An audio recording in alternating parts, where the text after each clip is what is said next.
What if you were told that a man walked into a bank with a live bomb locked around his neck, and that the device wasn't placed there by a masked stranger, but potentially by a group of people he actually knew?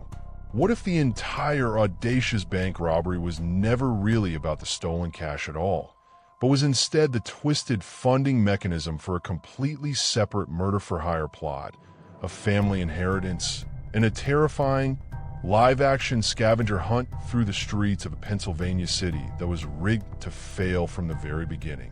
This is the case of the Pizza Bomber, one of the most complex, strange, and deeply disturbing criminal conspiracies in American history. The deeper you tunnel into this web of madness, the darker it gets. It was the sweltering afternoon of August 28, 2003, in the quiet Rust Belt city of Erie, Pennsylvania. At approximately 2:30 p.m., an unassuming 46-year-old pizza delivery man named Brian Wells walked through the front doors of a PNC bank branch on Peach Street. He was wearing a white t-shirt with a hand-drawn word across the front, and he was walking with a strange, heavy limp. Wells approached the teller counter and calmly handed over a multi-page handwritten note. The note contained a terrifying demand: deliver $250,000 within 15 minutes, or the heavy, metallic device locked around his neck would detonate. To prove he wasn't bluffing, Wells unbuttoned his shirt, revealing a massive, dual-chambered iron collar clamped securely to his throat. Furthermore, the cane he was leaning on was actually an intricately engineered, fully functional, homemade .3 gauge shotgun. The bank tellers, paralyzed with fear, explained that the time vault doors could not be opened manually and that they could not possibly produce $250,000 in cash. They emptied their drawers, handing Wells just $8,702. Wells casually grabbed a dum-dum lollipop from the counter, walked out of the bank with the cash bag, and climbed into his Geo Metro. Within minutes, an eyewitness noticed Wells' bizarre behavior and dialed 911. State troopers swarmed the area rapidly, cornering Wells in a nearby Eyeglass World parking lot. They forced him out of the car, pulled him to the hot asphalt, handcuffed his hands behind his back, and sat him upright against the front tire of a cruiser. State troopers immediately recognized the lethal nature of the iron collar and pulled back, forming a wide perimeter. They radioed urgently for the bomb squad. State television crews arrived on the scene, broadcasting the standoff live to thousands of homes.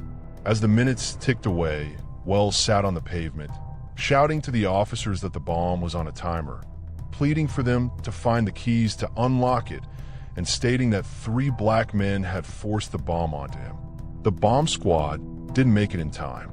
At 3:18 p.m., a series of rapid electronic bleeps echoed from the device.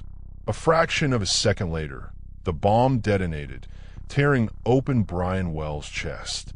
He died on the pavement on live television just 3 minutes before the bomb technicians arrived. The blast left the city of Erie in complete shock, and the FBI immediately took over the investigation, realizing they were dealing with an unprecedented level of domestic criminal engineering. When federal agents safely removed the unexploded remnants of the device from Brian Wells' body, they were stunned. The bomb wasn't a crude pipe bomb.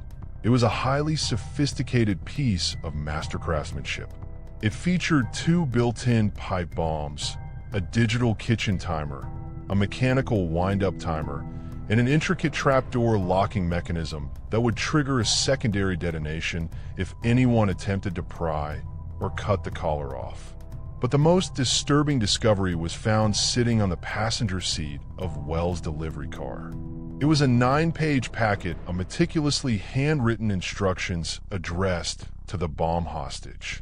The letters were written in various colors of ink and laid out a real-life, high-stakes scavenger hunt.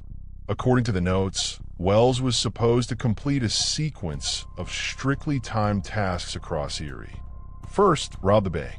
Second, drive to a specific road sign on Interstate 79 to find a hidden orange juice container containing further keys and instructions. Third, navigate to a wooded path behind a local restaurant. Each successful milestone would allegedly award him a key or a code, and when all pieces were collected, they would unlock the collar. FBI agents immediately retraced the entire scavenger hunt route themselves, driving the exact speeds specified in the notes. Their conclusions were deeply chilling. Even under perfect traffic conditions, with no police interference, it was physically and mathematically impossible to complete the hunt and disarm the bomb before the timers expired. The entire scavenger hunt was a cruel, psychological illusion. The route had been deliberately designed to fail. Whoever engineered this plot had ensured that the person wearing the collar was a walking dead man from the absolute moment the padlock clicked shut around his neck. As federal agents worked to uncover the identity of the bomb maker, they had to answer a fundamental, agonizing question. Who was Brian Wells? To his neighbors and coworkers at Mamma Mia's Pizza, Brian was an unassuming, quiet, and reliable 46-year-old delivery driver.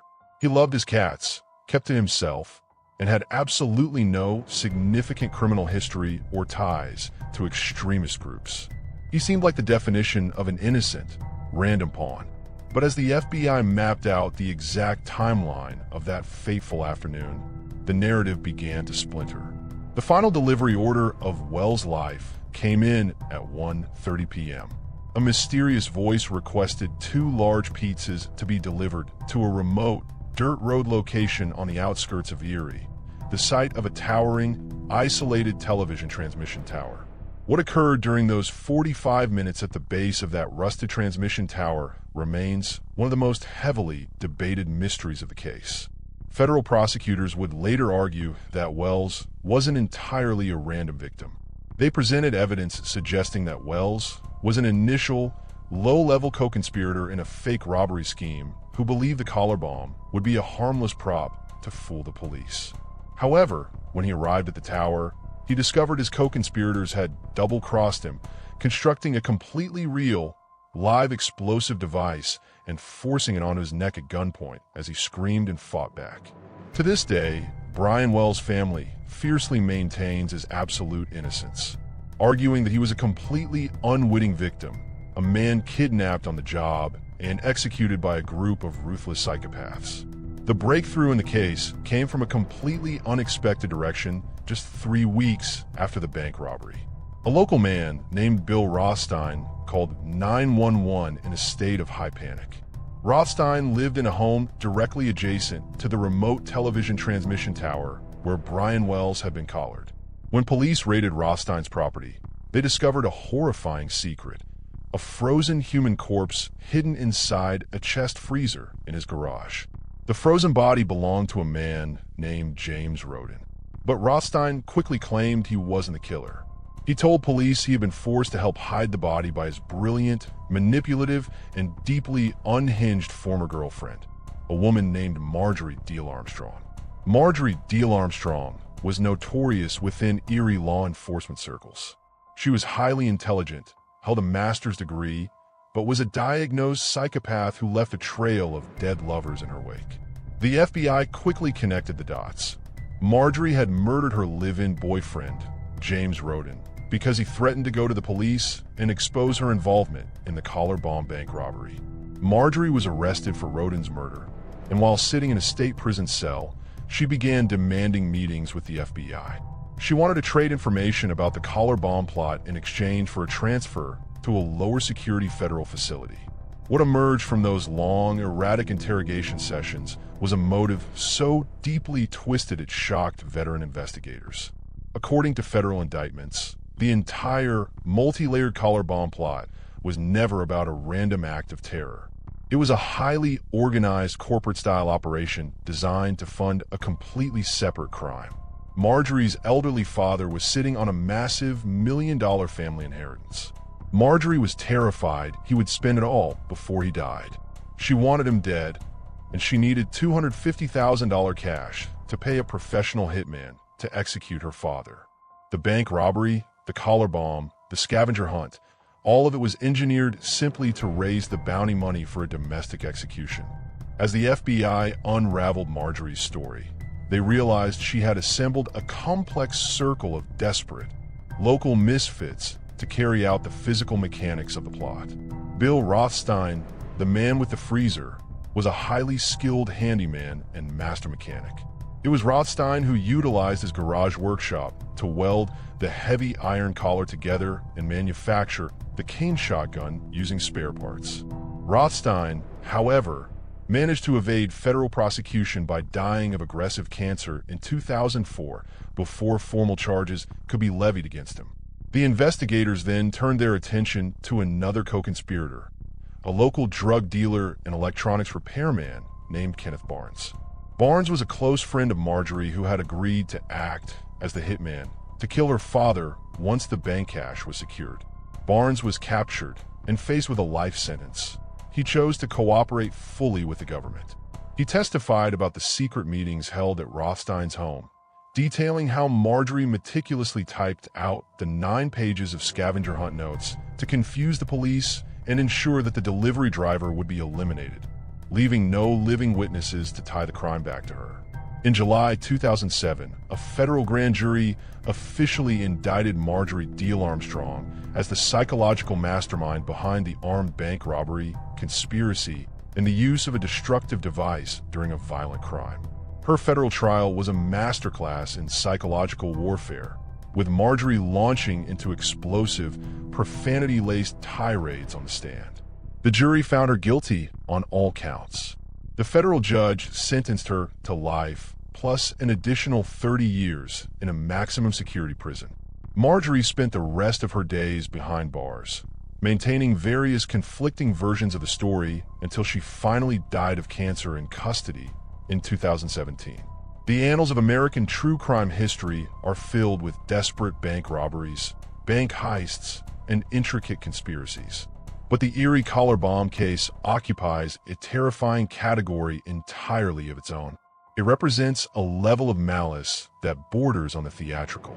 The sheer layers of misdirection, constructing a functional weapon inside a walking cane, creating an impossible scavenger hunt across a city, utilizing 2 separate timing mechanisms to guarantee an execution, points to a collection of minds that were simultaneously highly organized and profoundly evil. The core motivation of the crime, killing a parent for inheritance money, is as old as human history itself. But the method chosen to finance that assassination remains unparalleled. At the absolute epicenter of this madness was Brian Wells, an ordinary man whose final, terrifying hour of life was transformed into a public spectacle, watched live by thousands of bystanders and helpless law enforcement officers who could only listen to a clock ticking toward an inevitable, violent conclusion. Some true crime cases leave you with a clean sense of closure and definitive answers. This one leaves you with haunting, unshakable questions. Was Brian Wells a completely innocent victim caught in a trap, or did he enter the game willingly, only to realize too late that the rules had been rigged against him? Did the conspirators always intend for the bomb to detonate on Peach Street, or did a hitch in their complex timeline trigger a premature explosion? What remains undeniable is the cold reality of August 28, 2003. A man's life was stolen on a public sidewalk in Erie, Pennsylvania, on an otherwise mundane summer afternoon. The story behind those few minutes took a decade to solve, exposing a dark world of greed, manipulation, and unprecedented betrayal. It remains, without question, America's most bizarre bank robbery. If this descent into the dark corners of history kept you locked to your screen, make sure to hit that subscribe button, give this video a like, and share your theories in the comments below. Was Brian Wells a victim or a participant? Tune in next week for cases that prove reality is far stranger than fiction. Stay safe.